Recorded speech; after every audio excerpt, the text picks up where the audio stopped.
Hello friends. As I speak to you, a patient may be critically ill. Whether he lives or dies depends on whether a unit of blood of the right type is available.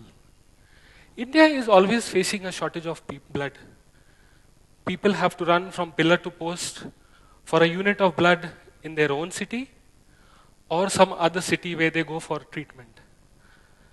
There are times when a patient dies for want of blood. And there are times when unscrupulous elements sell blood for money.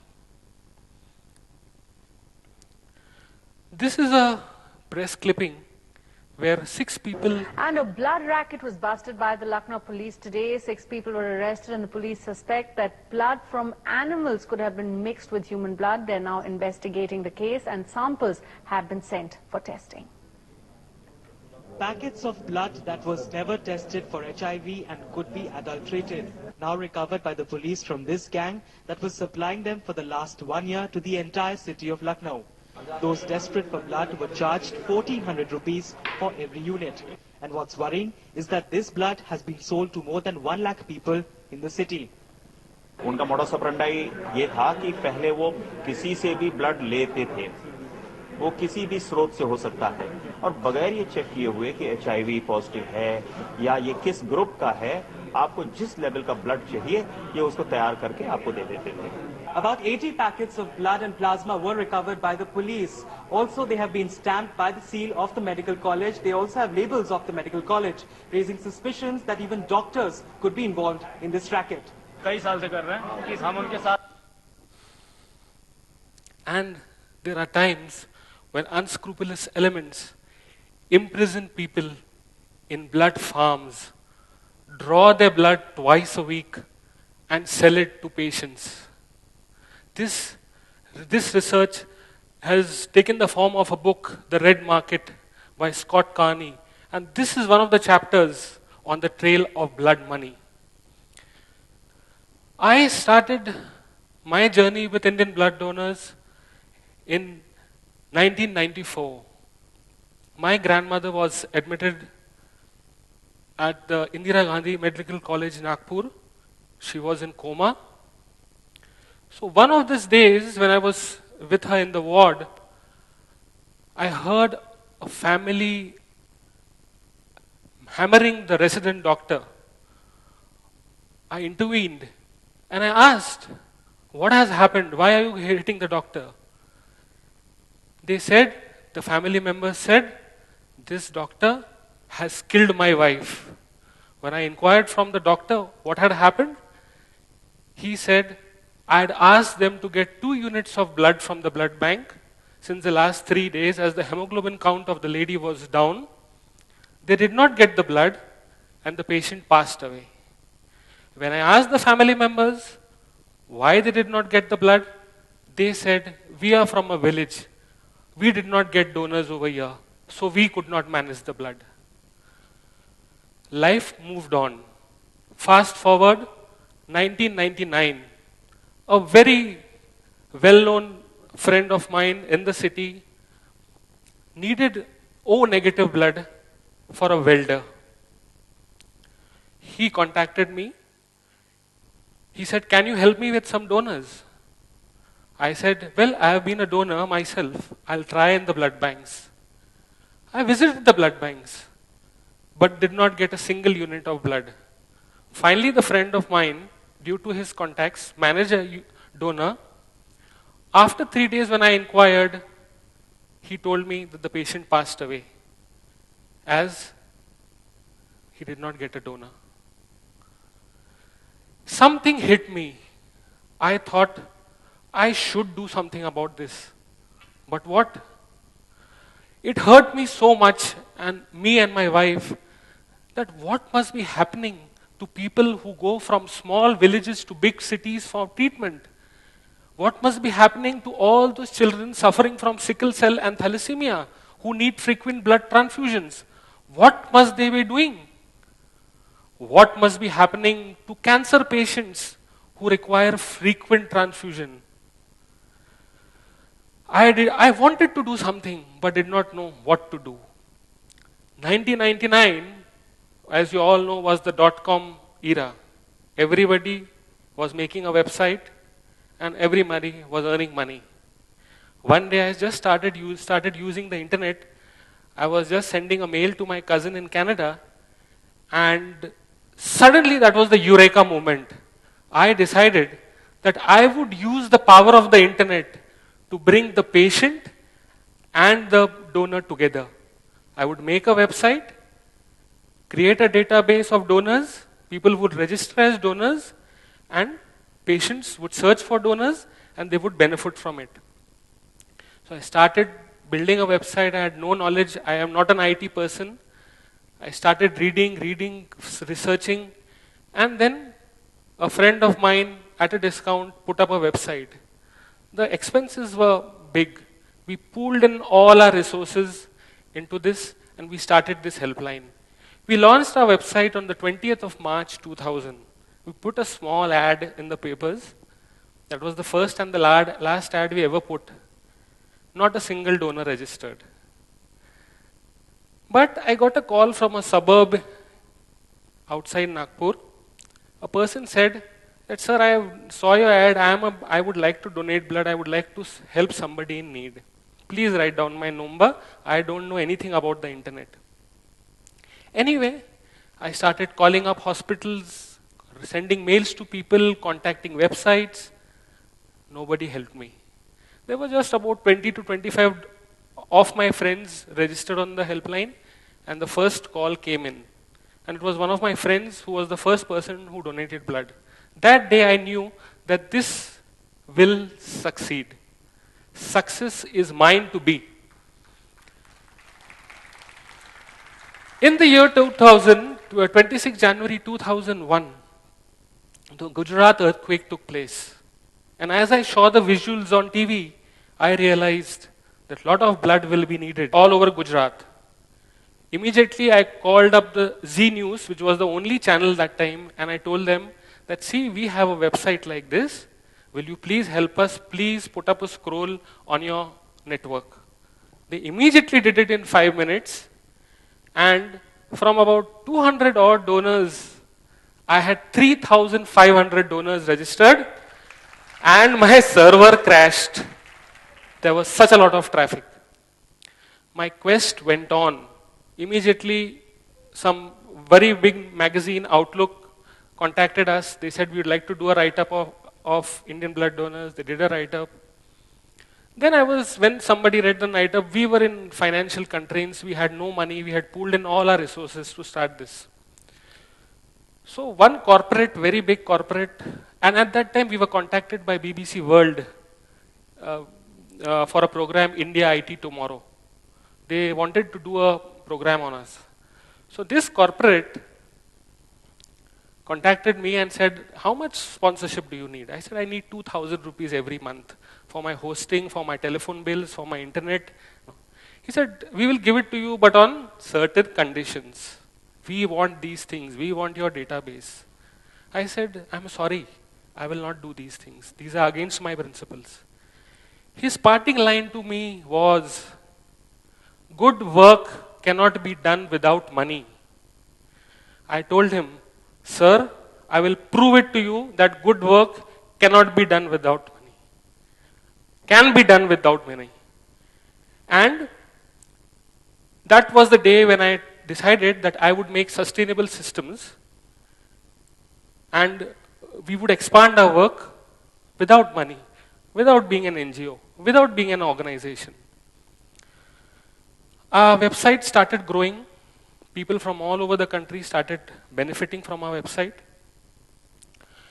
In 2005, we came across a situation where our database was being misutilized by corporates, insurance companies, banks who are using our database to call people to sell their products. So one of my volunteers, he called me up from Hyderabad and said, sir, this is what's happening. We should change our website. I said, okay, we'll immediately change the website. We closed the database. We let people post their requests on the web. They would contact us. We would authenticate the request And then we would SMS the donor and the patient who would get in touch with each other. But suddenly, the system grew so big that I was the only person manning it, and I started receiving requests in all languages, Bengali, Gujarati, Marathi, and I just couldn't manage it. So I said, no, we are going wrong somewhere. At that time, I was invited to IIM Ahmedabad to give a talk to the social entrepreneurship students. And in that talk, one student got up during the Q&A and asked me, sir, you have reached the classes, not the masses. The web is not accessible to the common man. And when a person needs blood in the hospital, where is he going to run about searching for a web cafe, for an internet cafe? And as usual, business students, they have other questions, sustainability. What is your sustainable model? How are you going to grow when you're going to grow? Where are you going to bring the funds from? Anyway, I told them I have been sustainable till now, and I'll be sustainable for a long time. But this question of his, that you are not reaching the masses, was hitting me out here. So in 2007, one day I was sitting at home and watching TV, and my better half told me, either it's Indian blood donors for you, it's TV for you, it's cricket for you, or it's your work. Go and do some homework also. So she wanted me to get some groceries. So I went out, not seeing the cricket match, and while at the shop, I wanted to know the cricket score.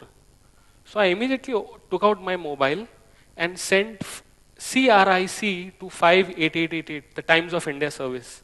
Immediately I got the cricket score, and that was the second eureka moment for me. I thought, if I can get the cricket score on my mobile, why can't a patient get a donor's name and telephone number on his mobile?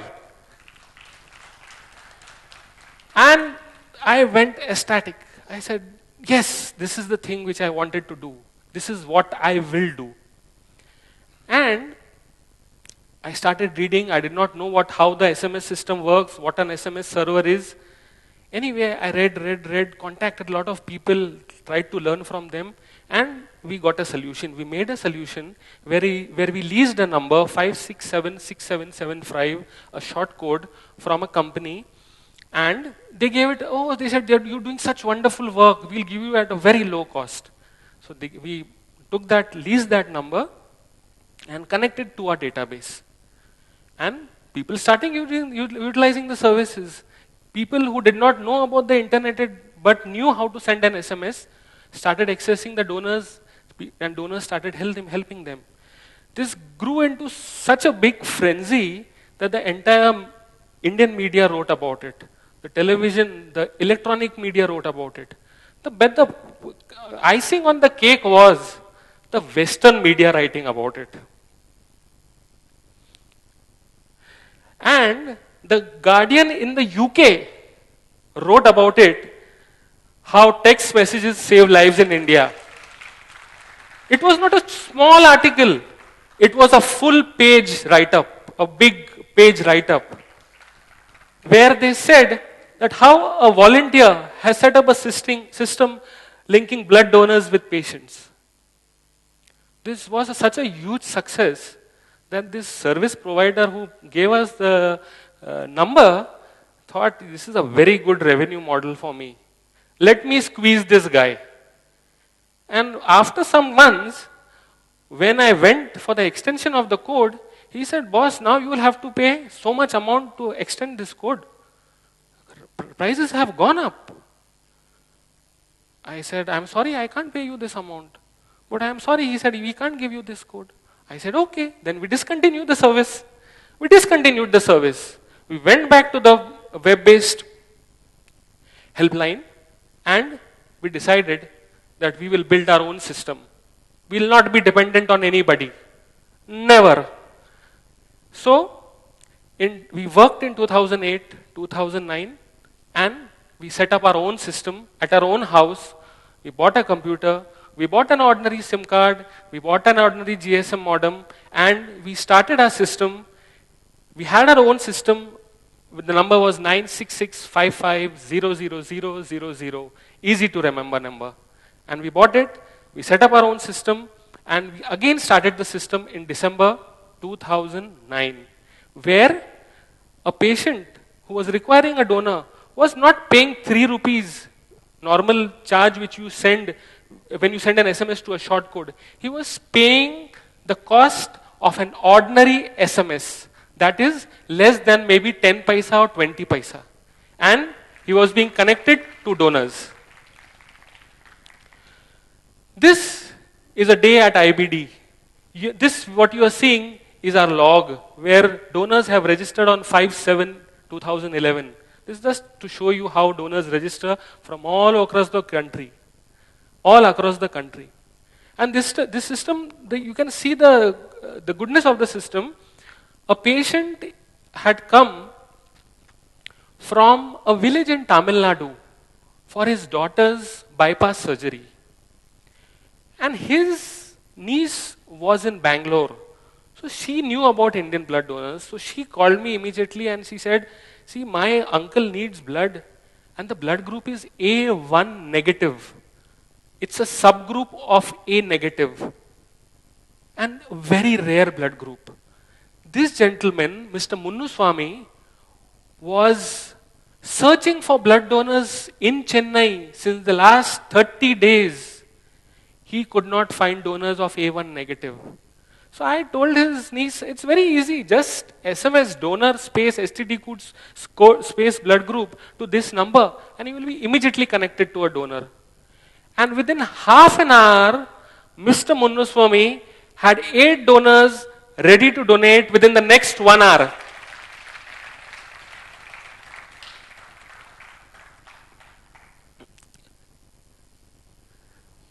This is a day at IBD where patients are connected to donors. On the left hand side, you can see the request mobile numbers coming in. These people are sending requests for those cities with that blood group and that STD code, and they are connected to these people are the donors who they are connected to. These are the logs of IBD. This is the log of 5/7. Even they give us a feedback. If a number is wrong, the patient gives us a feedback that this number is wrong. And if the donor wishes, he can give us a feedback if he is donating or not donating to us. So we maintain a history. When you see times contacted, we are maintaining a history of every donor. We can tell you when the donor has been contacted, what time he has been contacted, and what has he replied. Has he replied with a yes and no? My friends, now you will be wondering, such a big operation, and what is the cost of running this operation? Can you take a guess? Can anybody of you take a guess out here?